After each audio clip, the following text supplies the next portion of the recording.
Hey gang, I hope that you had a really great week working on your storyline and trying to start to put some things together, and then specifically working on the video. I want to just show you a couple things or mention a couple things that happened with my experience of going through it.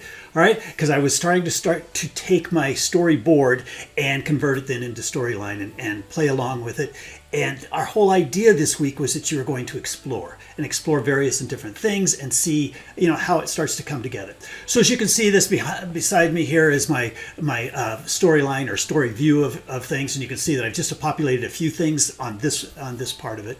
And I just wanted to kind of go through a couple things that I found out and then get right into the video that was created. Here I'll show you like my opening slide, the similarities between storyline and how you do things in PowerPoint. I really drew off of my PowerPoint experience to start throwing some things in just to see if it would work. It really gave me a sense of kind of familiarity that allowed me to make some things. Like, I didn't know that storyline could do that, but I would guess that in PowerPoint you'd do it this way, and pretty soon I found some of those features. So I started playing with it and coming up with ideas of what possibly could happen and how it would look. And so I did that. Then I started off with my whole thing about, I have to have this conversation. So how do you show a conversation in storyline? And so I went in and actually looked up some videos on conversations in storyline and came up with some ideas of what possibly could be there. So I just started throwing down these ideas using some of the stuff out of the various media files and started to play to see what was going on. Actually, what I found out with this is that the only frustration that I ran into with storyline this week was I didn't have enough time. I didn't have a lot of times to do this.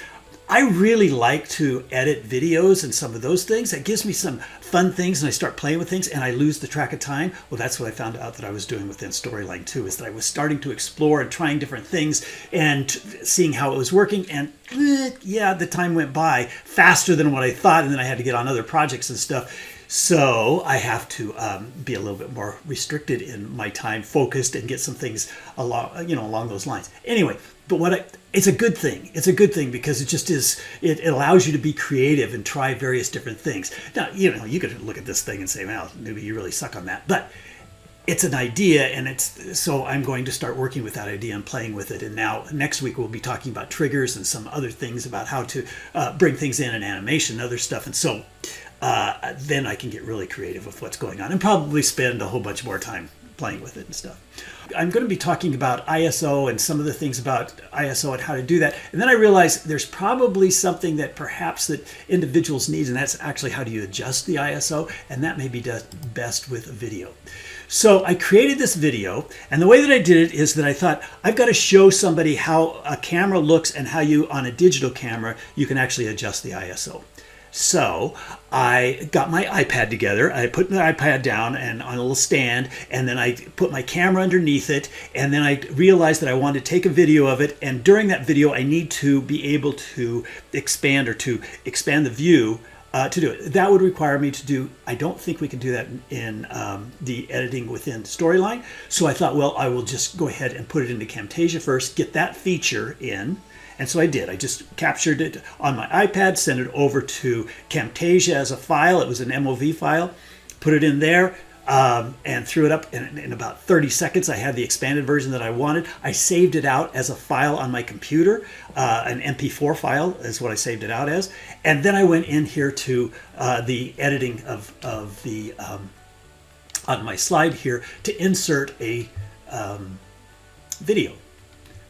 Okay, so you can go in here to the insert level, and it's right here. You can go into video and you click on that, and it'll allow you to say, okay, do I want a video from the file? And that's what I wanted. So I just went out, I grabbed my file off of my computer and dropped it in here, and boom, lo and behold, it just drops in just like this, all right, as a file. All I did then is I just took the corners and I put it in there, kind of thing.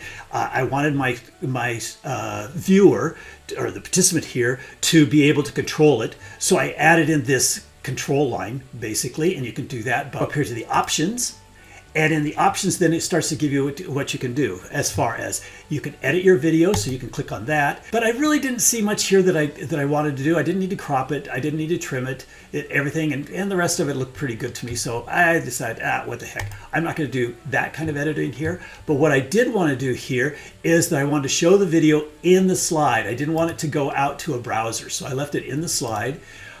Play the video when clicked instead of as soon as it's automatically. I didn't want to play right when I'm automatically, and right now I didn't want to hook it to a trigger. So let's just say when it's clicked upon. And then over here, the controls, you can have none, or show none, or a light version or a dark version, and the dark version seemed to look pretty good. And that's when this line right here was added.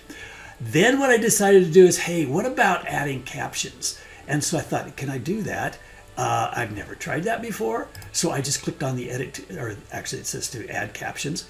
And it brings up this funny little screen right here. And it shows your video that comes in. There's the video. And then down below, it allows you then to go to little short audio clips, and you can add in those captions. And when it's only a 30-second video, it only took me about 5 minutes, and I had those sections added in there. And so that made it very, very simple.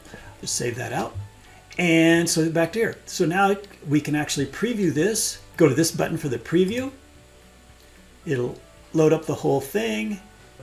And you can see there is the video. It comes up, you click on it, and digital cameras have a simple way of setting your ISO. First, find your digital readout screen, your ISO button, and your adjustment wheel.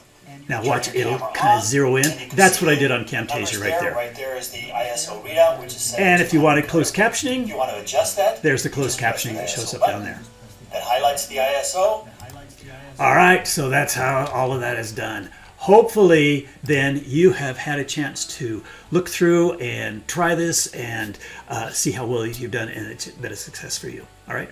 Best of luck with all of your work. Hopefully next week we can really get into more exploring and starting putting things together, and you can start to see an actual product, and you'll get hooked on it as much as I am and spending way too much time on it. All right. It's a lot of fun when that happens. All right. Talk to you later. Bye.